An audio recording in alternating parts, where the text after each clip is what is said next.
All right. Here we go. So first, thank you so much for joining us today. I'm Megan Ockett with Count the Kicks, which I'll talk about here in a minute. But just a quick shout out to the West Virginia Department of Health and Human Resources and the West Virginia Perinatal Partnership. It's because of them that we have this ability to talk today, and we have this webinar, and we have all these great free resources and tools to give you information on our evidence-based Count the Kicks stillbirth prevention campaign. And so a little bit of a housekeeping, this is being recorded, and I'll send it out afterwards. And I'll also send a PDF of the slides, but feel free to ask questions as we go so you don't forget them, and maybe they'll be answered, or if not, I'll definitely spend time answering them at the end of this discussion today. And hopefully you walk away learning more. If you're not that familiar with Count the Kicks, that's great. Hopefully you walk away learning a lot more. If you are semi-familiar with it, then or not at all, hopefully you'll walk away feeling empowered and excited and ready to hit the ground running with this information. So with that, we'll go ahead and get started. So like I said, my name is Megan Ockett. I'm the program director with Healthy Birthday, which is the nonprofit organization that created Count the Kicks, which is the stillbirth prevention education campaign, which we're talking about today. I have a background in public health, almost 15 years experience in public health. I love, love, love maternal and child health, especially as it relates to prevention and empowerment and systems level change. So you'll hear me talk a lot about, how could you integrate this into your workflow, no matter whether you're a nurse, you're a doula, you're a community-based organization, OBGYN, you should be able to easily integrate this into whatever parameter you need to be able to talk about this with your patients or clients that you serve.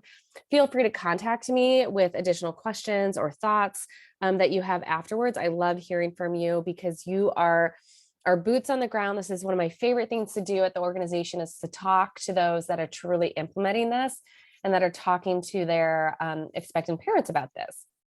So before we get too much further, I like to share a video from Good Morning America. And I share this for a couple reasons. One, it's just a feel-good story to start off the presentation. It'll make you smile. You'll remember baby Ruby when you walk away today. You'll remember her, and you'll remember Nala, who we'll hear about at the end of the presentation. But I also share it because if you're not that familiar with Count the Kicks, it does a really good job of just kind of talking through how the app works and the importance of speaking up to your provider if you notice a change in your baby's movements.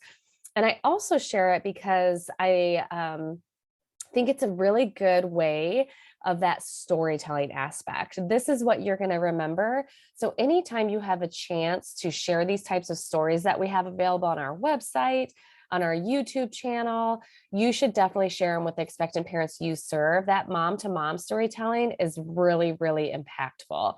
So let's go ahead and watch. We're going to turn now to that GMA parenting alert about a free app a mother says helped save her baby's life by tracking how often she kicked. ABC's Diane Macedo is here with that story. What is this all about? So this mother says that everything was completely normal in her pregnancy until one day, thanks to this app, she noticed that something was off. Well, it turns out her baby was in real trouble.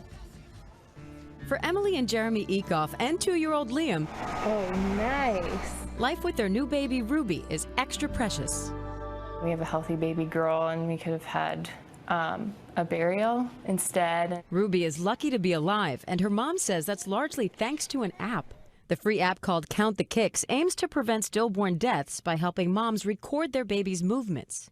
You can just tap the baby's footprint every time you feel a movement. A movement could be a kick, a roll, or a jab. Used at the same time every day, the app tracks how long it takes to reach 10 kicks, helping mom learn what's normal for her baby. And we also send calendar reminders and text reminders so that moms are reminded to do it once a day in the 3rd trimester. It's just one of a growing number of apps helping parents through pregnancy and labor. For the Ecoffs, everything was going smoothly until one day last month. The kicks were not happening as frequently as they usually did. And when she did move, it was really like soft, subtle, not like hard kicks like normal. Emily knew from the app that her baby normally kicked 10 times in under 10 minutes. So when she only logged 3 kicks in an hour, she rushed to the hospital. All of a sudden, they came in and said, you're going to have an emergency C-section. The umbilical cord had wrapped around the baby 3 times, limiting her movement. Doctors delivered Ruby just in the nick of time. Not only has Ruby been saved, but potential generations have been saved. She sleeps about 23 hours a day. 4 weeks later, Ruby is now home, healthy, and sleeping like a baby. Doesn't get much cuter than that. Now, the app was made in Iowa, which is where that family is from, but the creators say it's now spreading nationwide, thanks in part to Ruby. Since the news of her birth, the app has gained more than 5,000 new subscribers. So, Robin, the app saved Ruby, and by raising awareness, she may end up saving many more.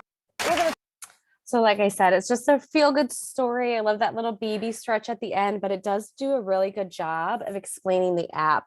And she's right. When this aired in 2017, we saw our app downloads increase around 3,700%. Like it was a huge, huge spike.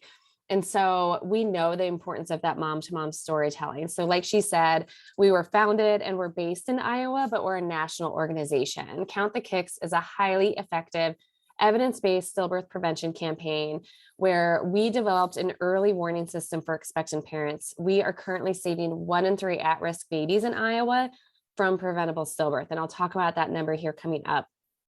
And our campaign's ready to go and it's low cost. This is why we've partnered with the health department and the Perinatal Care Collaborative to bring Count the Kicks to you all so you can get this information, you can get these resources to share with your expectant parents.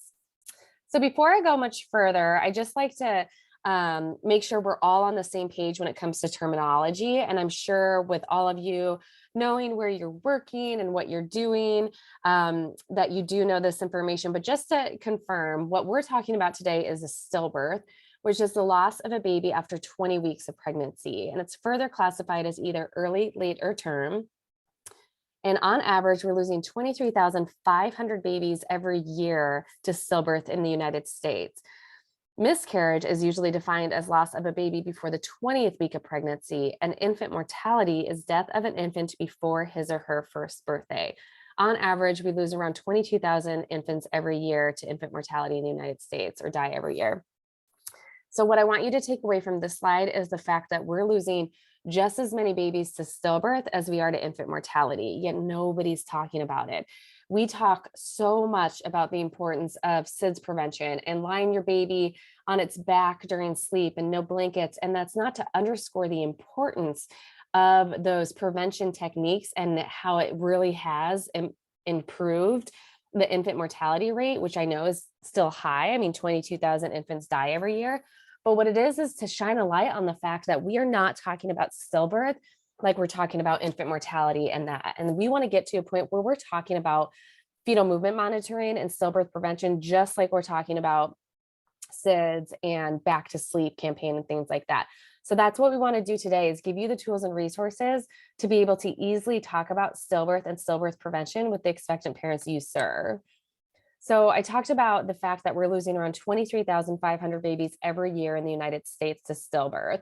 And we know, and I'm sure you know this, it's rarely talked about. It's very taboo. Nobody wants to talk about it. They don't think it happens, but really it happens a lot more often than people think. In fact, 1 in every 169 pregnancies will end in stillbirth, and the racial disparities are alarming. For Black women, it's 1 in every 96 pregnancies. Black women are 2 times, sometimes 3 times, depending on the state, more likely to experience a stillbirth over their white counterpart. Hispanic, Latinx moms, it's 1 in 199. Indigenous moms, it's 1 in 138. For white women, it's 1 in every 204 pregnancies. Asian Pacific Islanders, 1 in 233.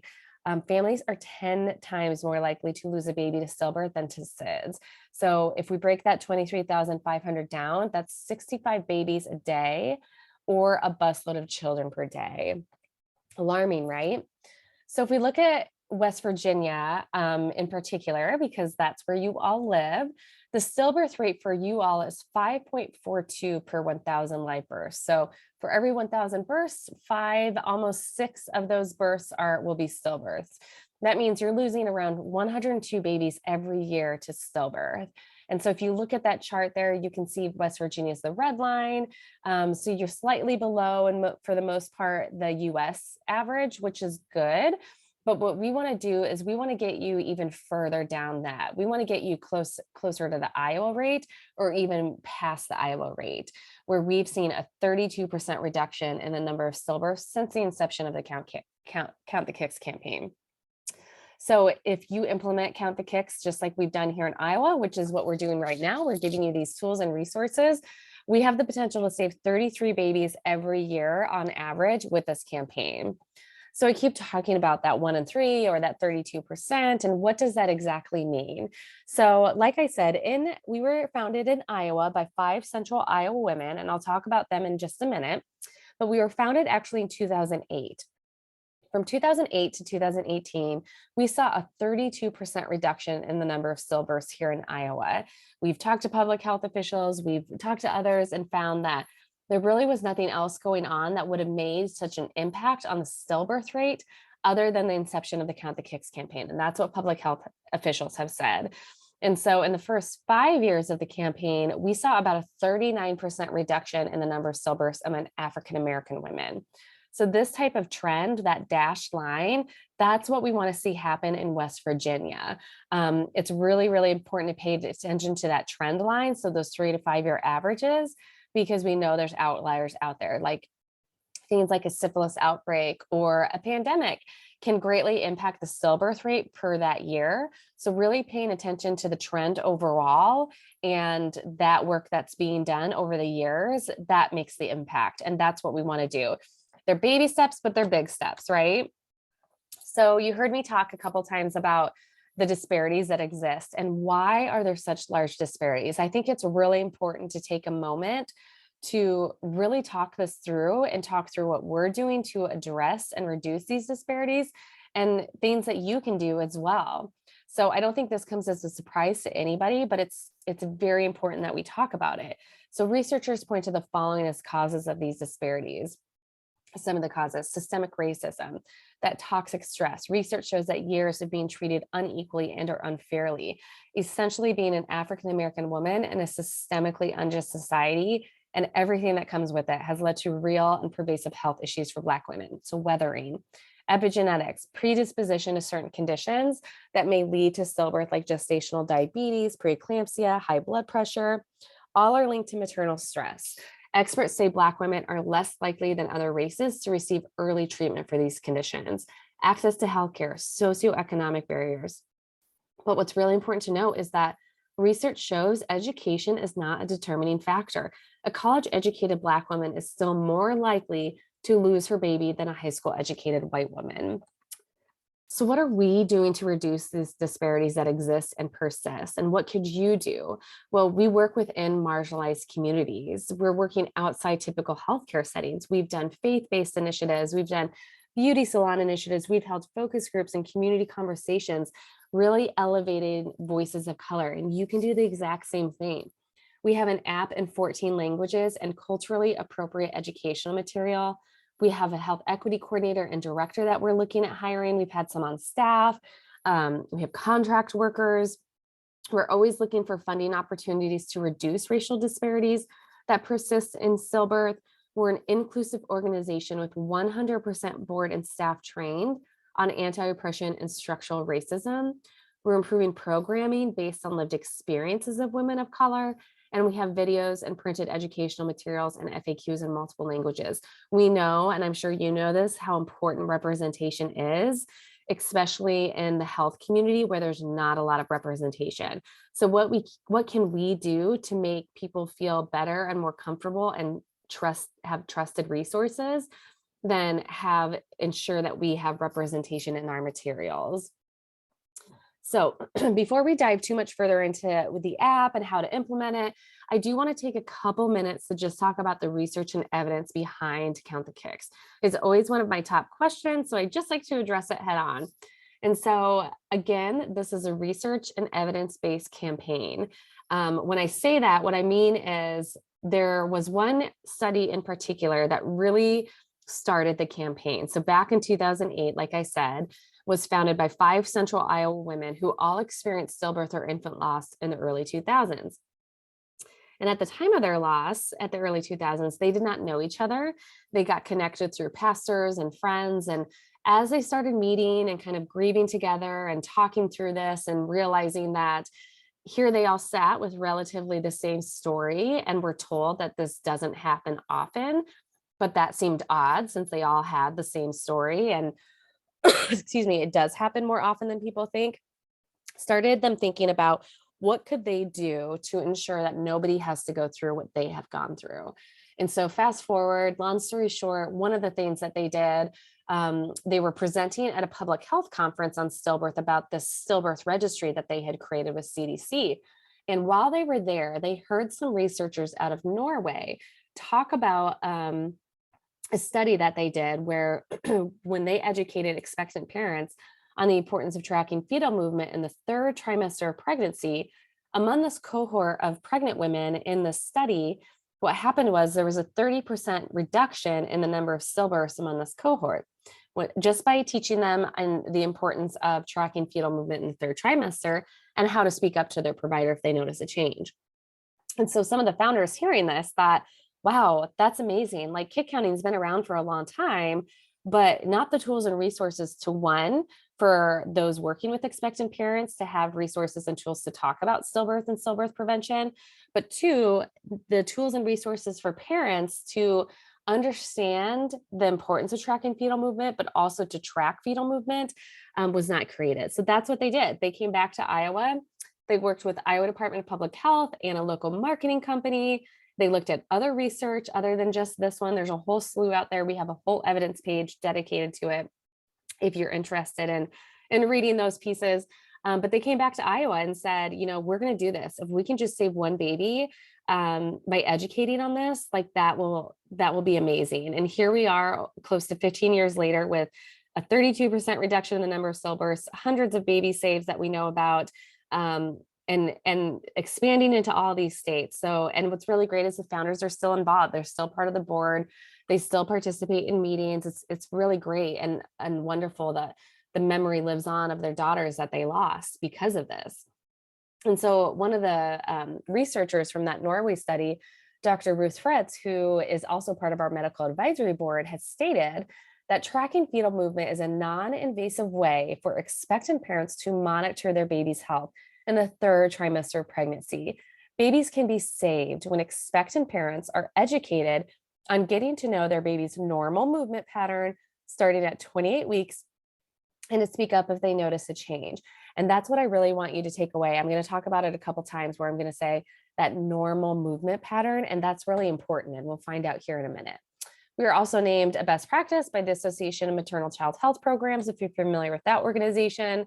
The CDC Hear Her campaign noted that one of the 15 urgent warning signs for expectant parents is paying attention to your baby's movements, like if that stops or slows down. We also know, this is one of my top questions too, is, oh, if I do this, this is just going to increase anxiety in expectant parents. I'm going to have my nurses answering all the phone calls, and that's really not the case. I think that's a common misconception, and we always kind of think as human beings worst case scenario right away, but there's a lot of research out there that says this does not increase anxiety. And here's one I pulled in a quote that says, one potential side effect of routine monitoring of fetal movement could be an increase in prenatal visits, either outpatient or in hospital. However, most research has not found this type of increase to be true, and that usually the fetal movement count is reassuring to pregnant women and prevents unnecessary visits. Because what you have now is you have an educated expectant parent who understands what's normal for her baby, who's not second guessing herself, who knows how to speak up if she notices a change. You have, especially with the app, data in their hands to say, this is not my baby's normal, this is my baby's normal, and this is not okay, I need to be checked out if it comes to that. We've also done our own study with the Des Moines University and the Harkin Institute and found that 84% of app users stated that regular tracking was associated with feelings of bonding. and that 77% of app users reported feeling less anxious. So thousands of app users. They also stated that the researchers stated that using a mobile health app to empower mothers to monitor their baby's fetal movement, that preliminary research shows the mobile health app increased awareness of a change in fetal movement and a reduction in stillbirth. And then there's added benefits that I don't think people think about. I think people think, oh, they're going to notice a change in fetal movement come in and we're going to have C-sections and our C-section rate's going to go up. And that's not the case either. In Iowa, where we've been for close to 15 years, our C-section rate, I believe, has gone down. It has not increased at all. But that's not what always happens. 9 times out of 10, mom needs to come in and get checked out and everything checks out fine. And that's great. And that's totally okay that she came in. But sometimes that one time, right, we want to make sure that we catch it if something is wrong. And that could be catching something like reduction of preterm birth rate. Maybe babies, something's going on, their mom's having contractions and we need to stop contractions. Or we find fetal growth restrictions are identified earlier because the movement is off. We also know there's a very large connection between stillbirth and maternal morbidity. We know that women who have stillbirths are substantially higher risk of dying themselves than women who have had live births, regardless of the cause of fetal death. And so I like this quote from this research study that said, due to the low cost and potential benefit, it's recommended. Decreased fetal movement can indicate a need for more evaluation and has the potential to save lives. And that's really key, right? It can indicate a need for more evaluation. Again, we're not jumping the gun of an automatic C-section. It's a way baby communicates with mom, expectant parent, to let them know how things are going. It's the only way they can communicate. And so thinking back to the connection between stillbirth and maternal mortality and morbidity, one of the things that we just released was a white paper about this linkage, about this connection and how connected they are. And so you can scan this QR code, but I will also send it out in the post-webinar email. But some facts that I wanted to share was those, especially those bottom 2 ones where it says research shows that you are 4 times higher, more likely to die if you have a stillbirth compared to live births. It's 4 times. And according to one study, more than 15% of maternal deaths within days of delivery occur in women who experienced a stillbirth. So what you're all here for, how do you do this? Again, this is an evidence-based stillbirth prevention public health campaign. We're an early warning system for expectant parents. We're educating expectant parents on the importance of tracking fetal movement. You're educating expectant parents on the importance of tracking fetal movement, whether it's through the mobile app, which we'll talk about in a minute, or our paper charts. But one of the things I love most is it's empowering, right? It's bright, it's colorful. It's all about empowerment and knowing your body and your baby. And of course, we're saving 1 in 3 at-risk babies here in Iowa, and that's what we know we can save in West Virginia. So why do movements matter? Again, it's one very important way a baby communicates before birth. And we know, and research shows, a change in a baby's movement can be an early sign. Sometimes it's the only warning sign that a baby may give when in distress. So there's really 3 types of movements that I want to talk about for a minute. The obvious one is the baby has fewer or no movements. They slow down. The second one to pay attention to is they may move, but their movements are softer or weaker. And so you heard that in baby Ruby's story where her mom said her movements just felt weaker. They didn't feel like normal. They were softer. So we'll talk about that a little bit further and how the app can help track that as well. And then the third movement is one that research indicates is also a need to be checked out, is a sudden wild surge of movement. And what I mean by that is not like if you've ever been pregnant before, sometimes it feels almost painful, right? Like it's like, oh gosh, they hit a rib or something like that. But what this has been described at by lost moms and in research is that it's almost like very aggressive. It's not their normal type of, movement. I think that's important to know. And that it's that sudden, like, oh, and a lot of times if that does happen, that's where baby's really in distress, So there's research around this, but these are the 3 things to really be paying attention to as you're tracking your baby's movements. So when do I want you to start talking about this with your expectant parents? obviously in the third trimester. So that's 28 weeks. If you know they're high risk, please start talking about this with them around 26 weeks. This is really when research has shown that baby has established a consistent pattern that mom can feel and track. So again, what counts as a kick? We're called count the kicks. So people are like, oh, is it just the feet? Like, who knows? No, it's rolls, it's kicks, it's jabs, it's pushes, it's anything except hiccups. Hiccups are involuntary movements, so they do not count. So when you're talking to your expectant parents about it, this is how you can talk to them about it. It's about being in tune with your baby and your body. So you can say, starting at the third trimester, I want you to start counting your baby's movements. What have you heard about counting your baby's movements? It's super simple and easy to do. It can help you bond with baby. All I want you to do is track your baby's movements with the free Count the Kicks app. You can download it, or you can go to our website and download paper kick counting charts. And especially with the app and with the paper charts, we want you to count daily, preferably around the same time. So choose a time when baby's most active, whether it's 9 o'clock in the morning, it's 5 o'clock at night, whatever time it is, stick to around that same time period. So then you can start to really see the pattern of what's normal for your baby during that time. So what you're going to do, and what the app helps with, is you're going to time how long it takes your baby to get to 10 movements. After a few days, the expectant parent will begin to see a pattern for their baby, the average amount of time it takes to get to 10 movements. And the app does a really good job of showing the user that in a visual way. And I'll get to that in a minute.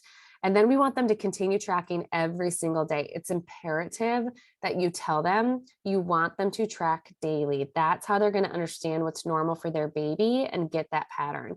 And then it's imperative to let them know to call their provider, or if you're their provider, say to them, I want you to call me. I want you to call the clinic if you ever notice a change or you have questions or concerns. I am here for you. So one of my favorite parts of the presentation is I get to say, as a presenter, take out your phones. I love that because you never hear presenters say, like, go ahead, multitask while I'm talking, because I want you to use it. I want you to go take out your phone right now. I want you to go to your app store and search for Count the Kicks and download, click on the little yellow icon and download the app, because I want you to use it and see how easy it is to use. So if you are working with parents and you have a family team meeting, or you're in Head Starts and you can say, hey, look, I just downloaded this. Look how easy it is to use. You should download it. Do you want to download it right now? You can become familiar with it. So a couple features that I want to highlight for you while you're downloading is the fact that the app is in 14 languages. If you work with a demographic and you don't see the language you need on the screen, let me know, because we can work with the West Virginia Perinatal Care Collaborative. We can work with other individuals and say, hey, this is a need in the community. You guys know it best. I want to make sure we're inclusive, that we're meeting your needs and the needs of your community members. So let me know what you need. And so how it works is in third trimester every day, when they're ready to start counting, they're going to sit down and focus on baby, and they're going to hit that big red button that says start counting. And when they want to start with a movement, whatever movement they want to start with, they tap that footprint. And as soon as they tap that footprint, a timer starts. Every time they feel a movement, a push, a kick, roll, they tap that footprint again, all the way until they get to 10. Once they get to 10, the timer stops. And what they see there is a graph, like you see on your screen there, a very visual representation of baby's movement pattern. So after a couple sessions, that graph's going to fill out, and they're going to start to see the average amount of time it takes baby to get to 10 movements.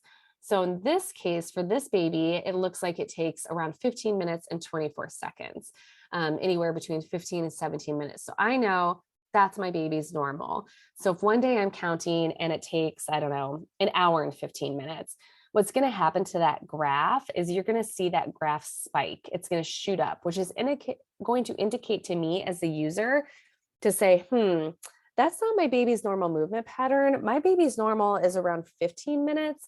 I'm going to call my provider and see what they want me to do, and work with my care team to discuss next steps about coming in, getting checked out, that type of thing. That's how simple it is to use. Some other key features that I want you to be aware of is within the app, you can set daily reminders. So if you recall, I just had said it's really imperative that we encourage and tell people to count daily. And so with the app, you can do that. You can set it up for whatever time you need every single day. You don't have to set up a different calendar in your, Google app or anything like that.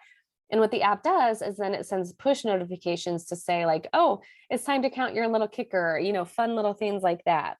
You can also review kick counting history. One of the best, in my opinion, features is the fact that you can download the history where users can share it with their provider. In a time of an ongoing pandemic or endemic, whatever we're calling it now, where prenatal appointments have gotten stretched out, telehealth is just off the charts.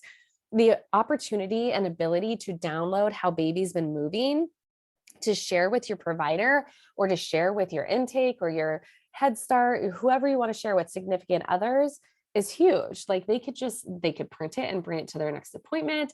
They could upload it into like a My Chart, however they want to use it. You can also count for single babies or twins. You can track future pregnancies on the same profile. You can manage multiple devices.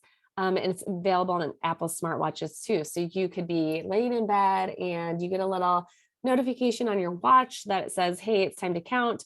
And your phone is on the dresser and you're 8 months pregnant and you think, I'm not going to get up. I'm just going to count on my watch. And it automatically syncs. So another key thing that I wanted to share that is fairly new to the app is the fact that we added a strength tracking and notes feature. And so if you think back to a couple slides ago when I said, it's also really important to know the strength of your baby's movements. What we did, knowing this and knowing what research says that that's important to track, we worked with researchers and medical providers to create a way to track the strength during those sessions of your baby. And so how it works is, like I said, you're tapping the footprint every time you feel baby move. After you get to 10, what's going to happen is you're going to see this screen that says almost done, that second image there. Please fill out the following fields to finalize your kick session. And then it says movement strength. So basically users have the ability to go from 1 to 5 of what their baby's strength felt like during that kick session.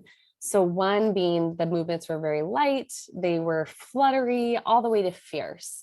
They were strong, maybe they saw a limb, poking out or something like that.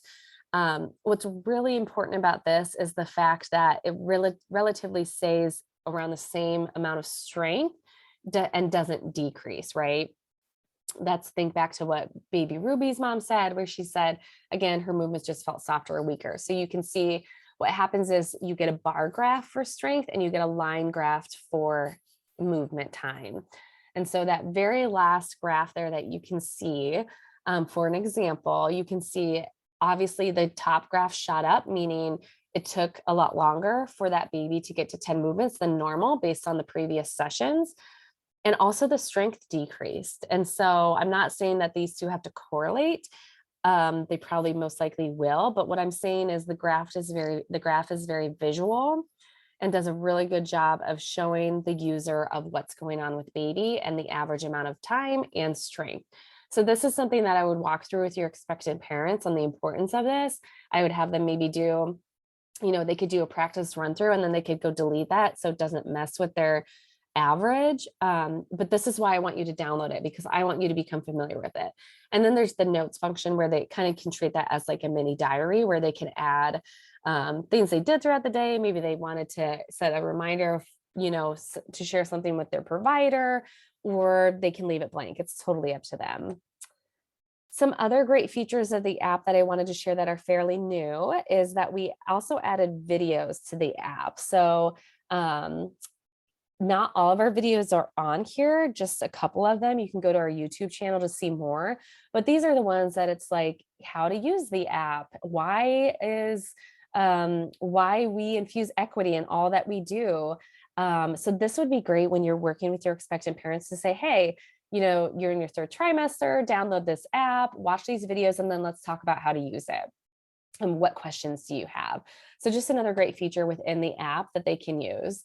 We also recently added in the resources section this find help resource where they can go and they can enter their zip code to find free or reduced cost services in their area. So this is an example of my area in Iowa, but they could go in and put their zip code. You could put your zip code to see in West Virginia.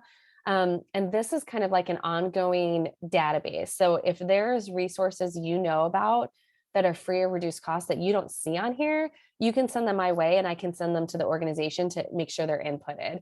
Or you have an organization that you see is not listed, you can do what they say is claim it, where you can go to the website and claim it and make sure your contact information is up to date so people can find you. So this has been a really helpful tool.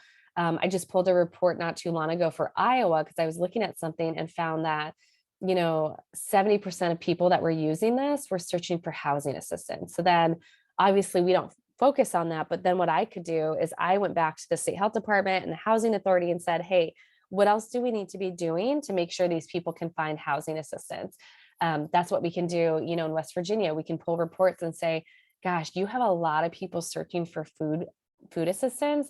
What else do you need to do, or what do we need to do to ensure people are accessing these resources? So now here's just a short video that, again, it's on the app, but you can share it with your expectant parents, or you could have this in your waiting rooms. If you do any classes like parenting groups, you could play any of these types of videos. This is one of just how to use the app. So I like to show it and it's short and sweet. I do want to add that she says the app is in 12 languages because we shot this right before we knew we'd be updating it to 14 languages. So just know it really is in 14 languages. She just says 12 here. So let's go ahead and watch. The Count the Kicks app, a cutting-edge, powerful tool for expectant parents in the 3rd trimester of pregnancy, has a new feature to help you monitor your baby's movements. The new strength feature allows you to rank the strength of your baby's movements on a scale of 1 to 5, from fluttery to fierce. Research shows paying attention to the strength of your baby's movements is vital. If a baby's movements becomes weaker, studies show this could be a sign of potential problems, and expectant parents should alert their doctor. The free Count the Kicks app now gives you the option to take notes on your session. Our app is available in 12 languages in the Apple and Google Play app stores. It is a simple and non-invasive way to monitor your baby's well-being every day in the 3rd trimester. Features include kick counting history, daily reminders to count, and the ability to count for single babies and twins. Simply tap the footprint every time you feel a kick, roll, or a jab, and the app will time how long it takes your baby to get to 10 movements. Log in to save your kick counting data and get to know what's normal for your baby. Be sure to speak up and tell your doctor if you notice a change in the strength of your baby's movements or how long it takes your baby to get to 10 movements. Hospitals are open 24/7 and are ready to listen to your concerns. Join the community of expectant parents who are in tune with their body and their baby by counting kicks daily in the 3rd trimester. You can also find it on Apple Watch. Download Count the Kicks and start counting today. Okay, so we know about the app, you downloaded it, you know about the research and evidence. How do you talk about this? How do you talk about stillbirth with expectant women? We understand how difficult this can be. You might not want to scare moms or expectant parents, but it's also important to know that pregnancy is full of risks that we talk to people about. And stillbirth is another risk that moms deserve to be educated about. Just like we talk about the importance of taking a prenatal vitamin and not drinking and smoking while pregnant, or all the different blood tests we can do early on in pregnancy, all the different options and opportunities you have, you can easily talk about stillbirth prevention. Or maybe people are thinking stillbirth just happens, there's nothing we can do. No, there's warning signs. A change in baby's movement is a warning sign. And if moms know what to look for and they're told what to look for, we have a chance of saving, again, not just baby, but mom as well. You're going to get pushback a lot, or not a lot, but maybe sometimes about when you're talking about this. You might have somebody say, oh, I don't need to do that. My baby's always active. It's not a concern. I know you're going to get this because I get it when I talk to parents or my own friends and family about what I do. And I talk about the importance of downloading the app and using it. There's always one or two that say, oh, it's like a jungle gym. And I get it. I've had 3 pregnancies and 2 of mine, it was like they never stopped moving, you know, and my third one was a lot different. And so I think that's a really good, important note to share with your expectant parents that say this. You could say something like, that's awesome. A healthy baby is an active baby, but it's still really important to get to know and understand what normal is for your baby. It takes the guesswork out of knowing that, because cord and placental accidents can be sudden, and you need to know what's normal so you can notice a change. Simple as that. That's all you need to say. Or thinking, you know, old wives' tales, oh, they're almost at their due date, you know, the risk of stillbirth decreases. Or on the opposite end, I just heard this in another presentation where they think, you know, after people get through that first trimester, which, you know, where people are like, don't want to share when they're pregnant a lot of times, a lot, because, you know, miscarriages, you know, all that stuff, but they think, oh, nothing can go wrong after that. But the risk of stillbirth actually increases as a mom approaches or exceeds her due date. So what about talking to people who have had a stillbirth previously about fetal movement? It's really the same protocol. You would want to start talking about count the kicks and fetal movement monitoring a little before 28 weeks, because they're at higher risk. If you're their provider and you're listening today, or a nurse or a doula, and you know about their previous stillbirth, you know, or make sure you read their history before entering the patient room, or talking to them. If you don't know and you're doing like an intake and they're telling you this, but same, you could be empathetic. I think you can all, you know, we all do that anyways. So feel free to talk about the previous stillbirth and acknowledge their child that was born still. Ask about the name and the gender if you didn't know, staying away from medical terms like fetal demise. And then asking, has anybody ever talked to them about the importance of tracking fetal movement before? A lot of the lost moms we've talked about, or our ambassadors who are lost moms, have said, you know, I noticed a change in fetal movement, but I had no idea I was supposed to speak up. Like, I did not know that was a sign something was going on. Like, why didn't I know? Why didn't somebody spend 3 minutes or less talking to me about this? Or why didn't I see a poster? Or why didn't I see, you know, all of these different why didn't I? So changing that why didn't I know? Why didn't I see? To I'm so glad somebody told me about this. I'm so glad I was in an intake meeting and they talked about this. I'm so happy I saw this at my library. We have libraries that order our materials. So think through all the different ways you can incorporate this into your community as well as into your workflow. Here's that active one. Here's some common myths. I like to address this twice because I do think it just gives you another way of how to explain and talk through it with your expectant parents, because you're going to get it. Or you might be thinking only those experiencing a high-risk pregnancy should pay attention to their baby's movements. Again, that's false. We want all expectant women and parents to be educated on count the kicks and get to know what's normal for their baby. We don't just talk about, you know, gestational diabetes or do the glucose test with high-risk individuals. We do it with every expectant parent. So why is this any different? Anybody can have a stillbirth. So let's talk about it with everybody. Here's the big one. My baby should get 10 kicks in 2 hours, 10 and 2 or 10 and 1, a very common one that we hear a lot. And I think with this one, what's really important to know is that current research, or, you know, research indicates that we should, expectant parents should work to understand the normal amount of time each day it takes baby to get to 10 movements, versus really having that time limit, I guess, if you will, on that, because, and we have a research study on our website about this, but basically what it says is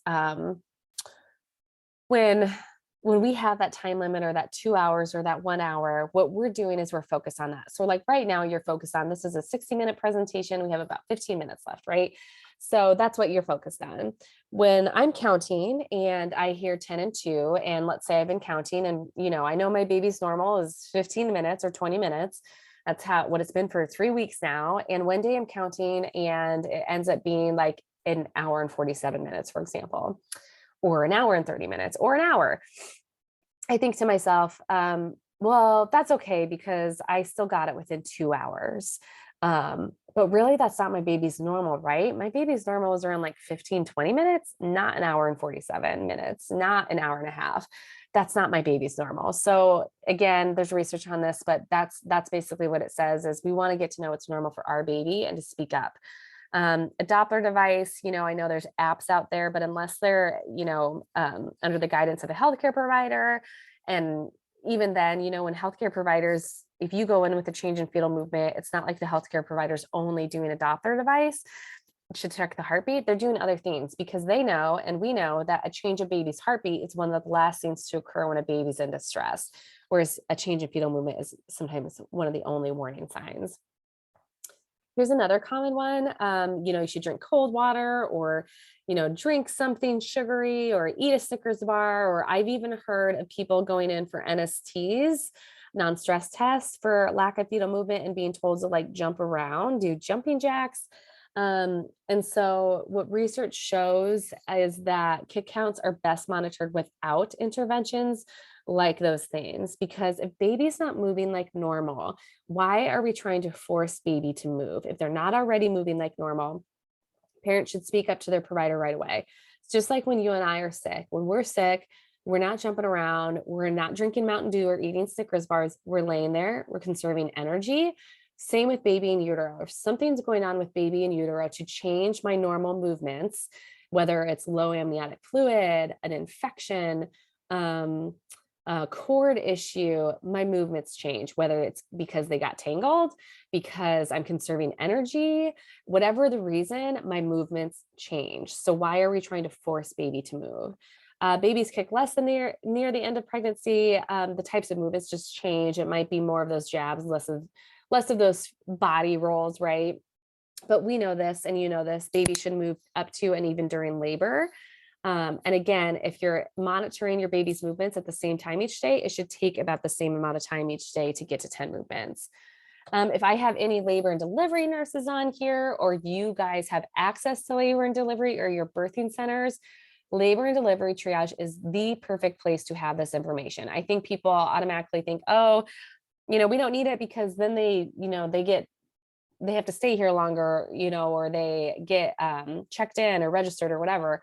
But that really is not always the case. I went to triage 3 times with my daughter for lack of movement, right? This is before the app and before I knew the importance of tracking fetal movement. I didn't know what her normal was, which was around 25-30 minutes. I was comparing her to my previous pregnancy with my son, who literally, like, it was that active baby, right? It was a jungle gym in there. So with her, I was comparing, which we don't want to do. You don't want to compare to other pregnancies or other people. But 2, I had no idea that when I was tracking, that was her normal. So I went to labor and delivery a couple of times.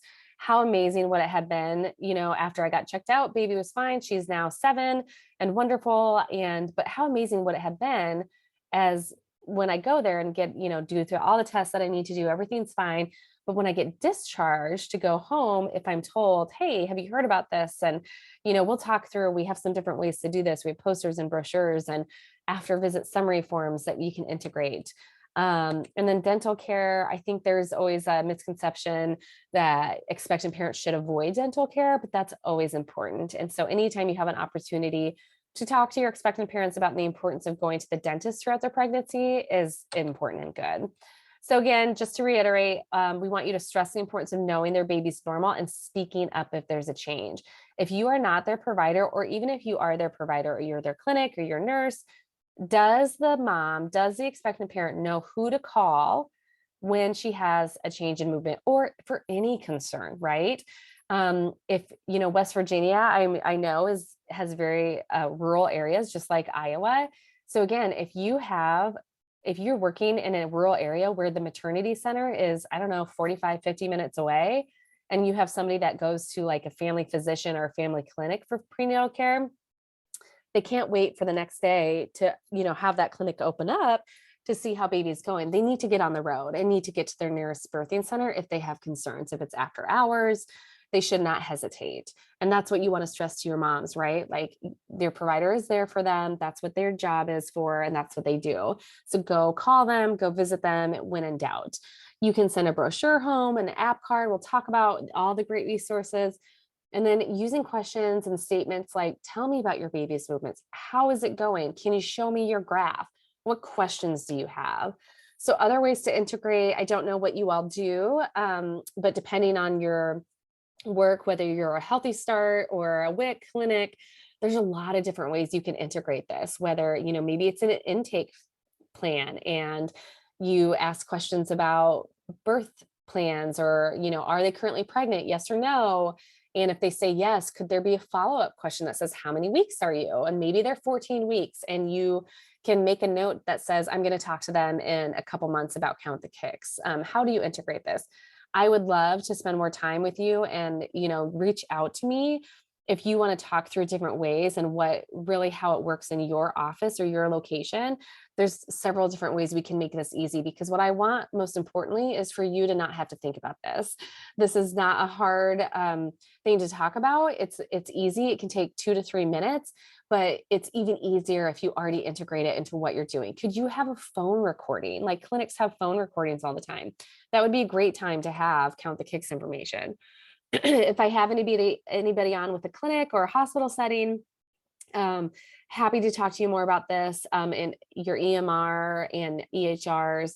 This is baby Margot. She was saved when this quote by her mom says, I was very fortunate that my OB office shared the Count the Kicks information with me through posters on the room walls and a brochure, as it encouraged me to download and regularly use the app, which is how I knew my baby's normal movement pattern had changed. So you never know when it's going to sink in with mom. We have to have as many touch points as possible. So a restroom, a library, a community center, the waiting rooms, you can put all of this material out. Here's an example of an after visit summary discharge paper that I talked about. Here's an example of a nonprofit organization, a community-based organization that they wanted to add something about Count the Kicks with a form that they use where they work with expectant parents, but it's kind of like a one-stop shop. So they only have one stop with these parents, one time, but they wanted to make sure if it was one time, they were going to make good use of it. So we worked with them on a script, basically of what they could do, and handing out brochures to people. So some of the additional research or resources that you have, you guys have a lot of great resources. And now is probably one of my second favorite parts, because I still have a couple minutes left, but I'm briefly going to give you just a couple minutes to, I'm going to play this song, but I want you to scan the QR code or go to counttthekicks.org and order materials. Just click on order materials in West Virginia and order promo posters, how-to posters, app reminder cards, brochures. We have picture-based materials, coming. Magnets are on there. Magnets are actually on there now. And so go ahead and fill your shopping cart and make an order, and then you'll be entered to win an Amazon gift card. So don't leave, come back. I'm going to give you like 2 minutes to do this, to go ahead and place an order. It's completely free because of our partnership. And we're going to listen to a little bit of Pharrell Williams to kind of get us in, happy and excited about it. So go ahead, go place your order, but come back. Sunshine, she's here. You can take a break. I'm a hot air balloon that could go to space with the air, like I don't care, baby. By the way, because I'm happy. Clap along if you feel like a room without a roof. Because I'm happy. Clap along if you feel like happiness is the truth. Because I'm happy. Clap along if you know what happiness is to you. Because I'm happy. Clap along if you feel like that's what you want to do. Here come bad news, talking this and that. Well, give me all you got and don't hold it back. Well, I should probably warn you, I'll be just fine. No offense to you, don't waste your time. Here's why. Because I'm happy. Clap along if you feel like a room without a roof. Because I'm happy. Clap along if you feel like happiness is the truth. Because I'm happy. Clap along if you know what happiness is to you. Okay, so I'm going to stop there because we still have just a couple more slides to wrap up. But again, think through how you can utilize those resources that you hopefully just ordered. Go ahead and keep ordering them if you need to, because I know we can all multitask. But I also wanted to share, and you don't have to write down this link, but I'll send it out. You have access to a free CE training too for 2.2 CEs, to a little over 2 hours it takes. We just added a section on equity and inclusion. And so you can just use that code SAVEBABIES-WV for West Virginia to take it for free. And then we have amazing, amazing individuals all throughout the country who are our Count the Kicks ambassadors. So they're another great resource. There are women all across the nation who are working really hard to share Count the Kicks education and messaging through their state. Some are lost moms, some are women just passionate about it, some are doulas, some are birth workers, but they can help with in-person trainings, media, anything like that. And you have Christy Eddy, who's just a wonderful human being, working in honor of Garrett, who was born still on December 23rd. And so you can see her quote there, but happy to connect you if you need something more localized than a webinar. Feel free to reach out. She's on our website too. You can access her information. So why do we do this? Because of these beautiful faces that you see on your screen are baby safe. So people that come to us and say, I was using your app, or I noticed a change in baby's movement and I spoke up because my provider told me about it, or my WIC clinic, I saw a poster.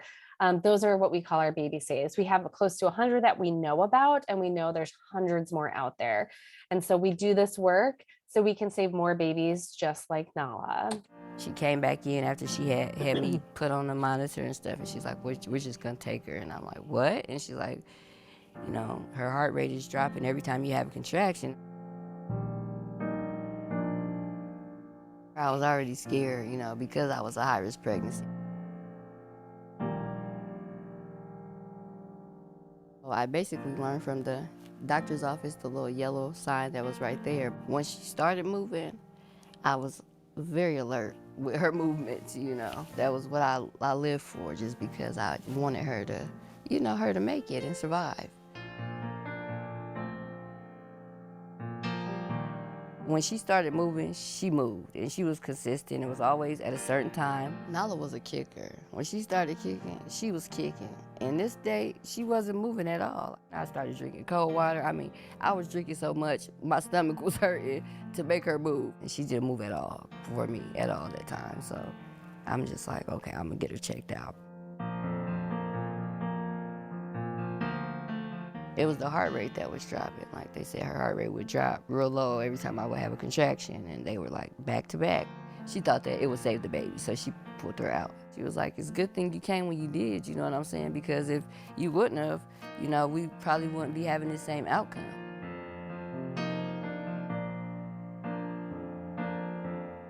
I think about it every day, like, oh man, what if, you know, what if? Definitely to pay attention and count the kicks, you know. I feel like it's important just because had I not, you know, knew to do that, Nala wouldn't be here. Don't second guess yourself, don't feel bad or stupid, don't worry about insurance or the emergency room bill. Go check on your baby, you know, because your baby might not be here. You just pay attention, you know, seriously, like, it's your baby's life. So what she says at the end there, where she says, don't worry about this, go check on your baby. It's your baby's life. That's really important, right? Don't second guess yourself. Don't let people make you second guess yourself. Go check on your baby. So next steps as we wrap up, become familiar with the app, which you already are because you downloaded it while we're talking, order the materials, which you already did. Maybe designate somebody to always order materials so you never run out. If you drive around a lot in your community, you go to coalition meetings, things like that, keep some in your car so you can always have them. I used to do that too, where I'd keep information in my car and I'd be like at the library at story time and ask if I could put things out. This should really take 3 to 5 minutes to talk about every single time you see them in their third trimester. How could you integrate this? We talked through that. And again, remember, hours and minutes matter in preventing stillbirth and educating on making sure they go in right away if they have a concern. Connect with us. You can follow us, share our stories, share our social media messages, sign up for our newsletter. I'm happy to answer any questions you may have. I turned my video on. I'm trying to find it here. But yes, thank you so much for joining me today. I'll stay on for a couple more minutes. I really appreciate you taking time out of your busy schedule. Like I said, happy to answer any questions that you have. Otherwise, I will send out a post webinar email for you all to have. So thank you so much. Perfect.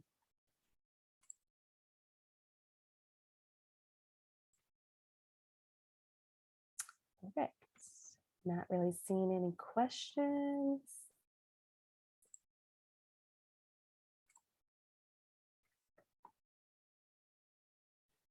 All right, everybody, enjoy your day.